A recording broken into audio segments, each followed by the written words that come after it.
बिस्मिल्लाहिर्रहमानिर्रहीम। अस्सलाम वालेकुम माय यूट्यूब ऑडियंस, कैसे हैं आप सब। उम्मीद है कि आप सब खैरियत से होंगे। आज की इस वीडियो में मैं आप लोगों के साथ जो लाई हूँ, आज इस बदलते हुए मौसम के साथ बच्चों को नज़ला ज़ुकाम, खांसी, गले की खराश और गले में बलगम का फंस जाना, 1 इंच का हमें जो है मलट्ठी का टुकड़ा चाहिए। तो अब हम जो है वीडियो बनाना स्टार्ट करते हैं।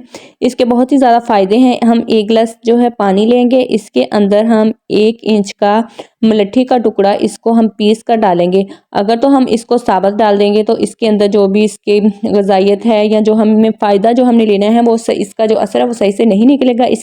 तो इसलिए बेहतर है कि हम इसको जो है पीस कर ही इस्तेमाल करें, ताकि हम इसका भरपूर फ़ायदा उठा सकें। तो यहाँ पर जो है मैंने पानी में डाल दिया, हमारा कहवा जो है तैयार हो चुका है। हल्की आंच पर हमने इसको पकाना है। तो यहाँ इसके अंदर जो है मैं 4 अदद जो है काली मिर्चें ऐड कर दूंगी, आधा चम्मच जो हम इसमें पत्ती डाल देंगे। तो इसके बाद हम इसको थोड़ी देर के लिए कहवे को पकाएंगे। इसके बाद हम इसमें हस्बे ज़ायक़ा थोड़ा सा दूध, मतलब अगर हमने 1 कप पानी लिया है तो इसमें आधा कप जो है दूध ऐड कर देंगे।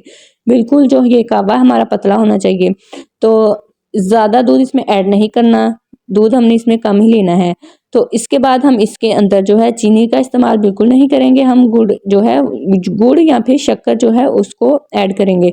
तो यहाँ पर मैंने जो है आधा इंच का टुकड़ा गुड़ लिया था, इसको हमने पीस लिया है। यहाँ पर हम इसको हमने चाय में ऐड कर दिया है। अब हमने चाय को जो है थोड़ी देर के लिए पकाना है। आप इस चाय का इस्तेमाल रात को सोने से पहले करें, अपने बच्चों को पिलाएं, बूढ़ों को पिलाएं, और घर में जिन भी अफराद का बदलते हुए मौसम में गला ख़राब है, गले में खराश है, ज़ुकाम है या खांसी बार बार आ रही है, तो आप एक ही टाइम इसका इस्तेमाल करें तो इंशाल्लाह आपको इसका रिज़ल्ट ज़रूर मिलेगा।